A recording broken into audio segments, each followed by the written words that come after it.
Jerusalem, 1119. The First Crusade is over, and Christians have taken the Holy City. But the roads leading to it are swarming with bandits. Thousands of European pilgrims are slaughtered on the way. To protect them, 9 poor knights take vows of monasticism and pick up their swords. They don't even own their own horses. Their first seal depicts 2 riders on a single horse as a symbol of absolute poverty. They call themselves the poor fellow soldiers of Christ. But in less than 200 years, these poor soldiers will become the wealthiest megacorporation of the Middle Ages. They will own entire fleets, thousands of castles across Europe, and essentially invent the modern banking system, loaning money to kings and popes.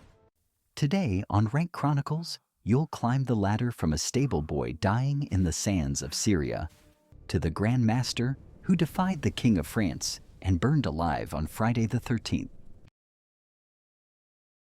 You are at the absolute bottom of the order's hierarchy.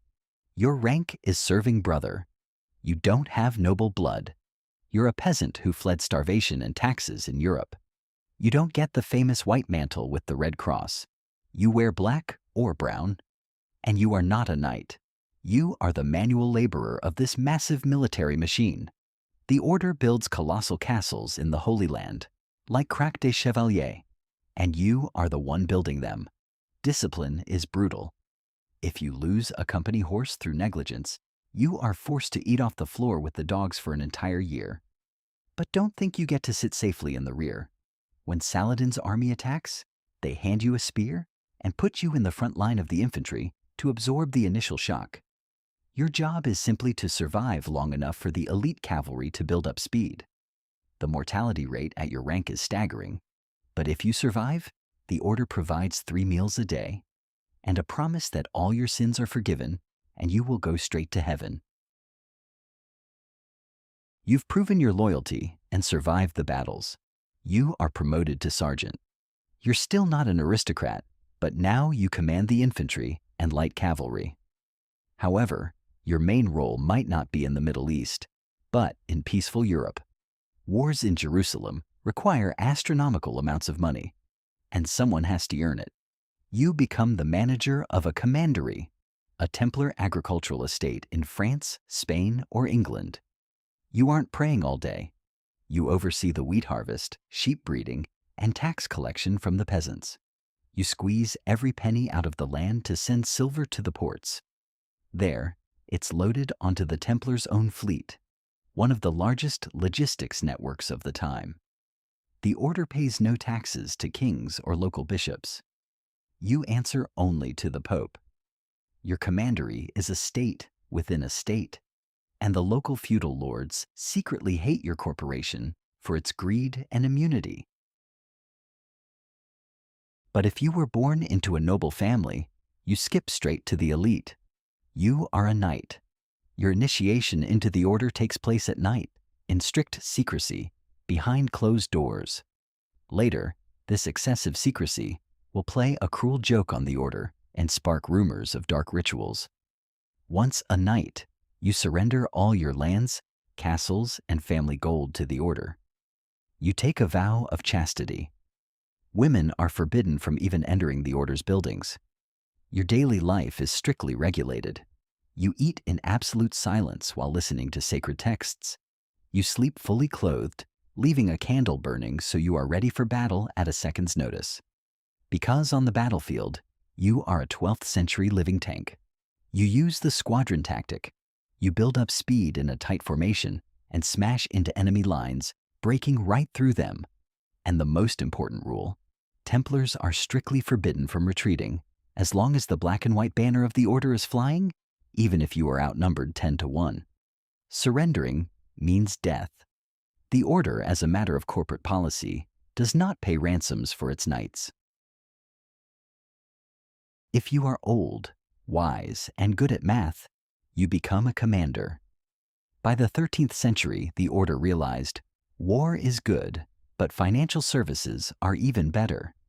It's dangerous for pilgrims to carry gold through the bandit-infested forests of Europe to Jerusalem. You offer a solution. A traveler brings their life savings to you in Paris or London. You take the gold and hand them an encrypted piece of parchment, the world's first traveler's check. The pilgrim travels light. Upon arriving in Jerusalem, they hand the check to your colleague and get their gold back. Mass, minus a small transfer fee, of course. The church strictly forbids usury. Lending money for interest is a sin. But you are smart. You charge administration fees, late penalties, and safe deposit box rent. Your reliability is so high that the kings of England and France store their royal treasuries with you. You become the largest credit institution in the world. You are the CEO, the Grand Master. You answer to no one but the Pope. Your headquarters is the Paris Temple, a fortress more secure than the castle of the King of France himself. But then comes the year 1291st year. The city of Acre, the last Crusader stronghold, falls. Jerusalem is permanently lost. Your massive, expensive private army no longer has a job in the East. But you still have your European banks, castles, and mountains of untold gold. The King of France, Philip the Fair, is up to his neck in debt to your corporation. He can't pay it back.